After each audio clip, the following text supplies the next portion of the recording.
This is border country, but the tranquility of these hills and fields disguises a bloody past.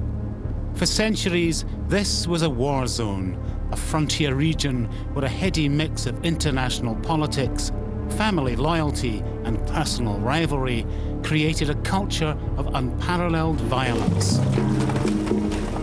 400 years ago, on a single raid into England, 100 horsemen destroyed 21 houses, murdered a miller and burned alive a man and his pregnant daughter-in-law, and then lifted over 100 cattle. Now that was just for starters. History remembers these night riders as the border reivers, but most of them shared the same name, unequaled for notoriety. These men were Armstrongs. In this series, I'm going on a personal journey, uncovering the stories behind the clan names that have shaped the nation.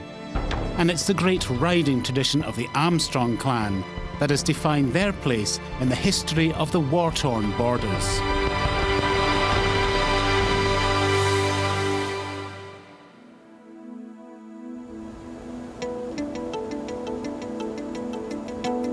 The Armstrong story is the story of the border with England, a frontier that has shaped not just a clan, but a whole culture. A culture built on horsepower. This is Langham, just a dozen miles from the border with England. Today is special. Flags and bunting are flying, and the streets are crowded with the modern descendants of the clans that once raided across the border. Since dawn, people and horses have been arriving from all over the country to take part in one of the biggest events of its kind anywhere in Europe, the common riding, a horseback tradition with its roots in the bloody past of the borders, when clans like the Armstrongs rode supreme.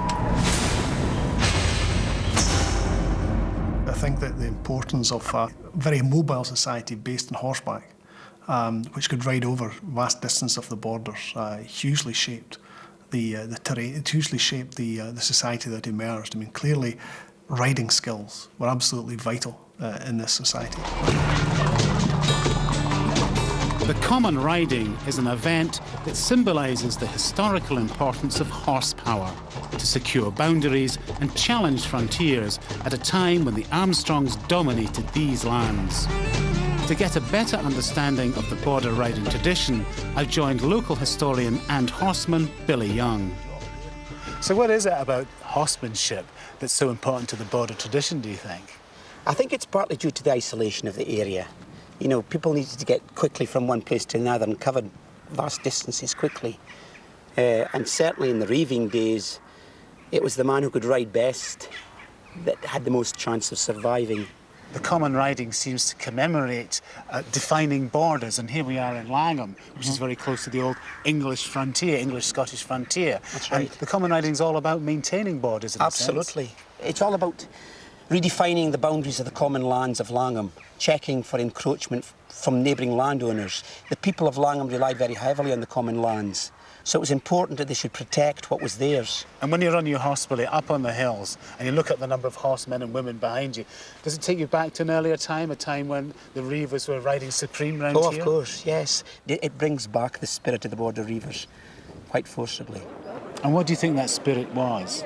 It was about independence. It was about relying on nobody but yourself.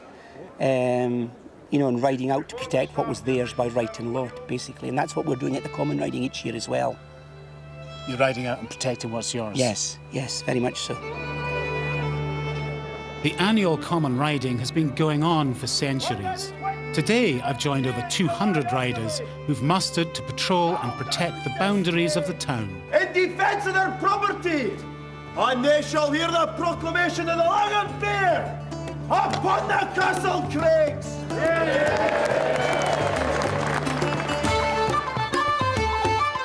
After the traditional crying the fair, we set off at a breathtaking gallop up the Kirk Wynd to the hills and moors above the town. Following the Connaught and the town standard, we mark the borders of the common land, an 8-mile ride that symbolises the ownership of these lands by the riding names or clans like the Armstrongs. all of the border names prided themselves on their independence. That which mattered to them was name, it was family. Their national allegiance was infinitely less strong than their allegiance to the name. And the Armstrongs have always had, and had at the time, this reputation for fierce independence. For people lining the streets of Langham, the sight of hundreds of riders is an exciting spectacle, but there's an echo here of a violent past. For centuries, the borders were the front line of the wars of independence with England, a time when reivers, like the Armstrongs, brought death and destruction. As a frontline clan, the Armstrongs were skilled warriors. It's said they could put up to 300 horsemen in the saddle at short notice. For the Scottish crown, this was a vital asset. I think it's very important to remember that the Scottish kings, the Stuarts, never had a standing army. They never had a paid standing army. Their only means of organising defence against England was on a temporary muster basis. And people like the Armstrongs were therefore of immediate use and constant use to the Scottish kings as a first line of defence against the English. The border clans made up one of the finest light cavalry units in Europe.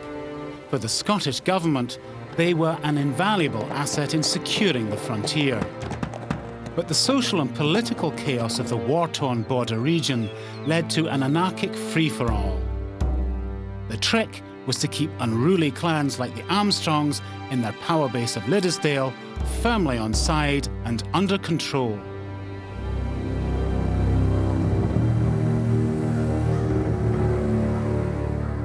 If ever a castle were built to mean business, then the wonderfully bleak and austere Hermitage Castle is it. High in the hills above Langham, every grim stone of it seems to express an implacable power, an authority to be reckoned with. Hermitage Castle was built here, not as you might think, to keep the peace along the England-Scotland frontier, but to control the troublesome Armstrong clan of Liddesdale. One of the earliest Armstrong stories is a tale of murder that resulted in a challenge to authority. It involves Alexander Armstrong, a clan leader in the early 1300s. Alexander is the first Armstrong to be recorded in the annals of history, but his appearance on its pages is far from being a happy one. His clash with the keeper of Hermitage Castle, the Norman knight William de Soulis, is the stuff of legend. According to the story, de Soulis claimed the right to sleep with young virgins in Liddesdale and deflowered them here in this forbidding fortress. For writer and historian Walter Elliott, the legends of Hermitage Castle speak from its gloomy masonry. I've always thought that the phrase that said, "This is the type of place that says sod off in stone." I always think that is most descriptive because it is an evil place. It feels evil, it's damp, it's dark. The Norman knight de Soulis made the mistake of choosing an Armstrong maiden for his next victim. The clan rescued the girl before any evil deed took place, but when they threatened to kill de Soulis, Alexander, their chief, unexpectedly ordered his release. De Soulis repaid Alexander's kindness by murdering him here in the castle. The Armstrongs would not let the murder of their chief go unavenged. The Armstrong got him, took lead off the roof here, wrapped him in lead, put him in a big pot, and melted him. Melting a Norman knight sent a clear message to the Scottish government. Don't mess with the Armstrongs. Another, if one were needed, is the memorial to the murdered Armstrong chief. So this is it, an 8-foot-high stone cross erected to the memory of their chief by the Armstrongs. It's been here since the 14th century and is in fact the oldest Armstrong relic. With its muscular arms carved in stone up there, it stands as a symbol of defiance in death, if you like. The strong arms of the Armstrongs unvanquished, like the clan motto, a warning perhaps to people like de Soulis who wanted to lord it over the Armstrongs. But for most of the time, border families like the Armstrongs and their neighbours, the Elliots, Johnsons and Nixons, were left to their own devices and made this land their own. Outsiders approached at their peril. In fact, the Armstrongs had such a reputation for fierce independence that Liddesdale was once described as the most dangerous valley in Scotland. For well over 300 years, the borders were in a state of almost constant war. But in the ongoing struggle with England, the Armstrongs prospered from raids that, in the expression of the time, shook loose the border. What it meant was effectively to unleash the riding names, to give the riding names on either side of the border license to ride, effectively a royal warrant, to ride, to plunder and foray against the other nation. Reiving basically equates raiding.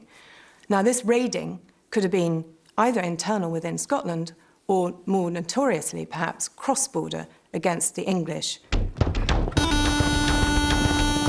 By the 16th century, border society was based on plundering livestock and other movable wealth. Today, there's little physical evidence of the reivers, but every now and then a tower appears on the horizon, a stark reminder of a violent past when border clans not only raided from the English, but from each other. They are an elite. These riding societies, they are opportunists who don't want perhaps to spend their lives tilling the soil. They would prefer to be riding horses, and there's more glamour. So in the borders of the 16th century, there's a greater social kudos to being a reiver than there is to being a simple farmer. To discover more about the reiving way of life, I've come to Old Bittle Tower near Dumfries to meet Geoffrey Byrne. Geoffrey runs his home along traditional lines and leads the Borderers, a group of enthusiasts dedicated to preserving the unique reiving traditions. Reivers were the original gangs, bands of men who'd gang out and raid the border. But according to Geoffrey, we have to put their so-called crimes into context. Geoffrey, I have to say you look every inch the 16th century gentleman, but then I suppose in a sense that is the point, because these reivers weren't just thieves. No, they were educated men. Most of the educated folk of laird status would speak at least 4 languages. And you address as a laird. What did the reiving way of life involve? Basically, if you're in need of something and you haven't got these items, whether it's hay or whatever, you go and take it from someone else. You cannot raid people unless you have hay for the horses or food on the table. Is that not just common theft, though? You're not talking about some fancy way of justifying thieving? Well, it is. They make the mafia look small fry, but basically the whole society is built around blood feud. One family upsets another one, kills some of the men in the family, and they take and seek revenge. I mean, it's hardly moral, is it? I mean, it's not surprising that they caused some upset. But basically, what the situation they're in, if they're in need of something, if they don't take it from someone else, someone will only do it to them. Geoffrey showed me how the reivers were equipped to spend up to 3 weeks in the saddle. Of course, they stole food, but they carried a wee nip in case of emergencies. A comprehensive grooming kit, complete with soap and a mirror. They even carried dry moss, which served as loo roll. And if they were caught, there was this double-sided flag of convenience. Swapping allegiance was as easy as turning over a piece of cloth. But the key to reiving success was horsemanship, which I was keen to experience firsthand. But before I could mount my steed, Geoffrey put me through my paces without a horse.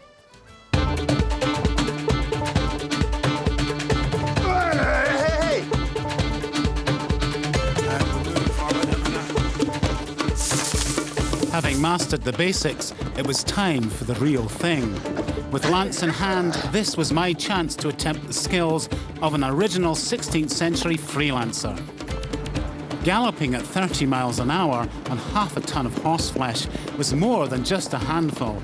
But as Geoffrey demonstrated, these were precisely the skills that the reiving Armstrongs excelled at. Just goes to show how a horse can be a deadly weapon. Now, Geoffrey has a fairly benign view of the reivers and their way of life. But of course, that's only half the story.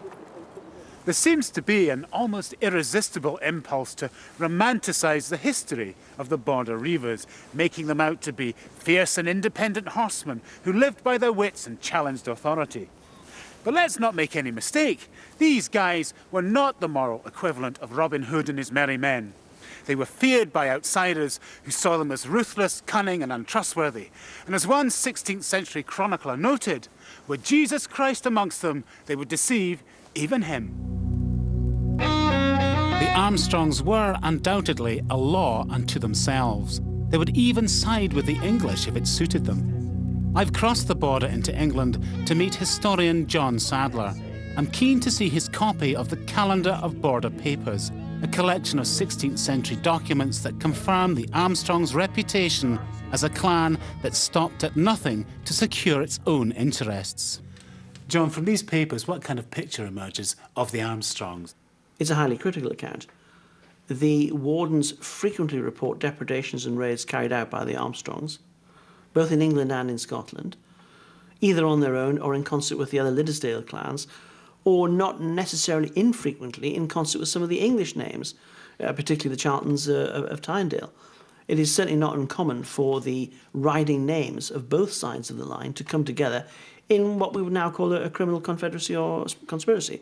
But the Armstrongs clearly are regarded as being perhaps the most active and therefore the most notorious of all the border riding names.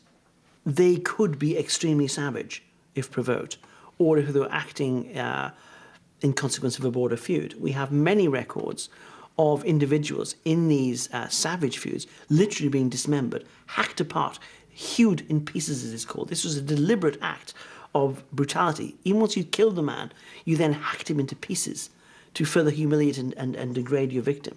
So it was a pretty murderous business, the sort of thing that we might have seen in the Balkans in the 1990s. That's the type of climate there really was.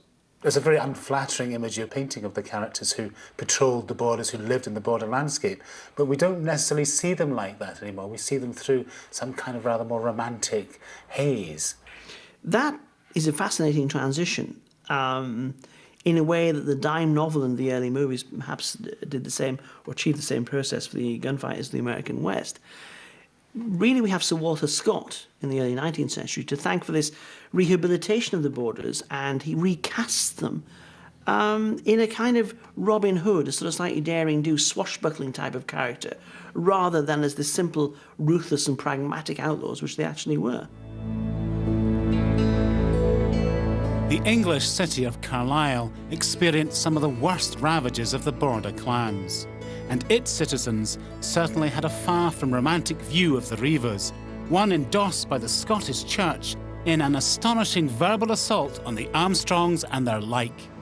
The Bishop of Glasgow was so enraged at the criminal activities of the Border Reivers, like the Armstrongs, that he issued an extraordinary curse, a tirade of holy abuse that ran for 1,500 words. It was printed in 1524 and dispatched immediately to border parishes where it was read from the pulpits. And here, in this underpass, just off the Carlisle Ring Road, is the curse, etched in stone as part of a modern art installation. And just to give you a flavour of how angry the bishop must have been, I'll read you an extract.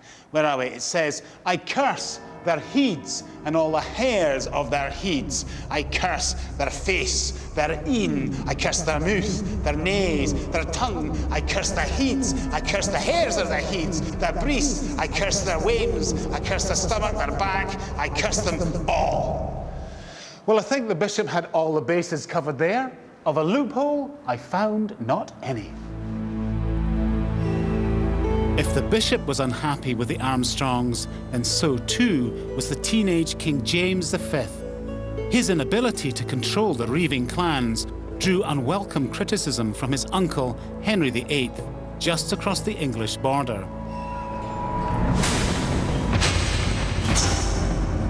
One of the things Henry VIII is saying, you've got these bandits living in the borders, go down and do something about it.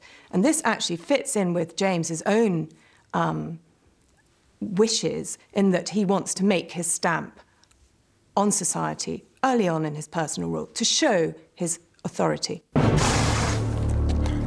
The Armstrongs presented James with an obvious target. if he could bring them to heel, he'd improve his relations with Uncle Henry at the same time. The Armstrongs were simply fall guys because they were just to be made examples of, so that James could demonstrate to the border nobility he's in charge and there is a real monarch in Edinburgh. But the Armstrongs weren't the young king's only targets. Part of the youthful King James's plan was to invite all the principal border barons to Edinburgh. They arrived expecting to be wined and dined, but James had them arrested, locked up and kept hostage, while he went on an expedition deep into reaving country. James announced to the nervous locals that he'd come for a hunting holiday, but the 10,000 heavily armed troops that accompanied him were hardly there to carry his bags. But James wasn't entirely disingenuous. He had come on a hunt, a manhunt. He was on the trail of the most powerful and independent of all the border chiefs, Johnny Armstrong of Gilnockie. Writer and broadcaster Fiona Armstrong took me to where the king ran his man down. So how does this graveyard relate to the story of Johnny Armstrong? This is the place where the Scottish king invited Johnny Armstrong to a meeting. Johnny Armstrong, of course, was one of the most feared men on the borderland. A notorious reaver, he ran a protection racket right along the divide between England and Scotland. So anyway, Johnny came up the valley from Canonby, 15 miles, him and 40 men arriving here in all their splendour. Johnny was at the head of a small army and they all looked fantastic. They had feathered hats on and presumably when he arrived, he looked cocky, and he probably felt cocky as well, going to meet the king. The king took one look at him and was filled with rage and jealousy. We must not forget that James V was only a teenage king. He was very young. And he's alleged to have said, "What wants yon knave that a king should have?" and immediately ordered the execution of Johnny and his men. Well, of course, Johnny was mortified. He begged for his life. He swore to the king that he never ever robbed in Scotland, oh yes, and he only ever robbed in England, but the king was having none of it, and Johnny and his men were led to their death, strung up from the trees here in the kirkyard, and their bodies later thrown into a pit. Johnny's brutal murder at the hands of the king broke all the codes of natural justice and entered border mythology as a great act of betrayal. One that's recorded not just in stone, but in ballads that are still sung in the borders today. Oh, a gentleman, I sing this song, sometime God laird o' Gilnockie. Most of these songs are fairly anti-establishment because the whole borders culture of the day was not in line with the authority figures in Edinburgh. And he sent it to Johnny Armstrong. These stories are really important to culture in the borders, and they're still celebrated today, and I think it's a really important part of how people in the borders relate to the area and their past and their future. I think that they take on a lot of these characteristics. And company, and Scotland's heart was ne'er seen where to see money brave men be.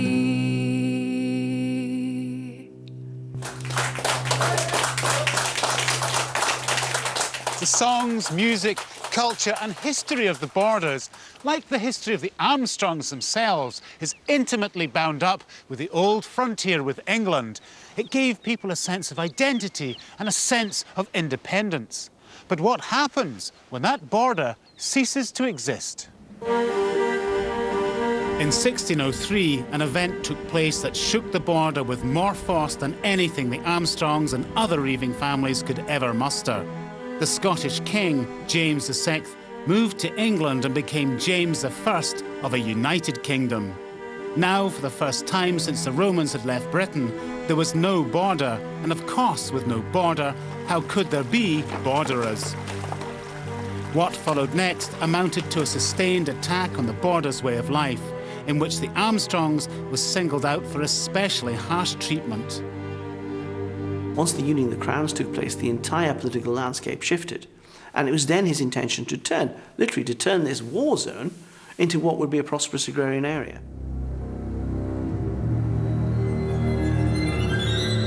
This is all that's left of the Armstrongs' castle at Langham, razed to the ground by an army of 1,000 men and 200 horses.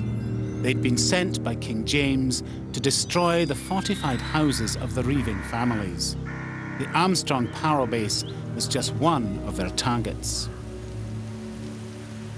Now here's a thought to play with.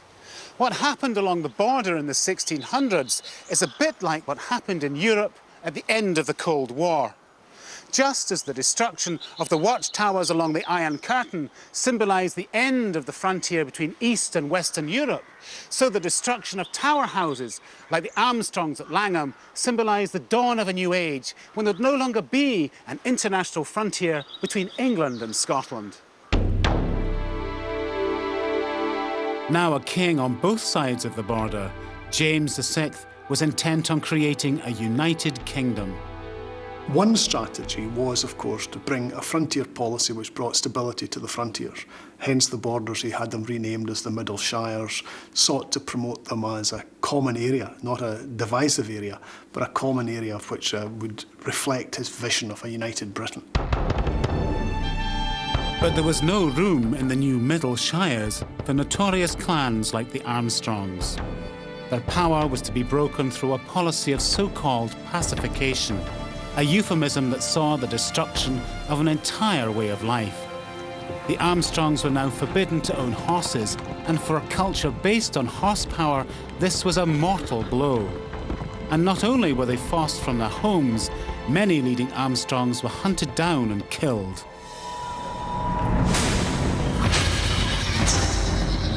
The aim was quite simply to relegate the border reaver culture to history. It was an attempt simply to exterminate them as a breed, to ensure that the expression border reaver became a historic term.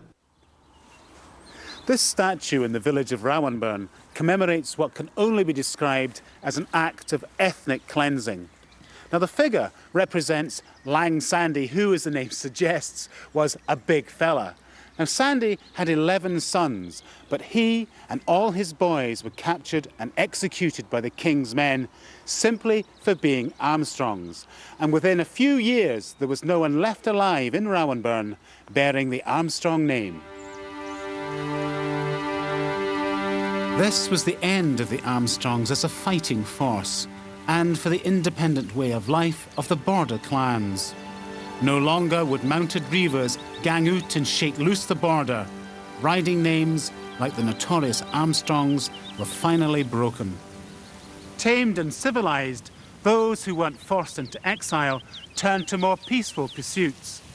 But even now, 5 centuries later, the memory of those turbulent times speaks out, imprinted in the landscape and traditions of the borders.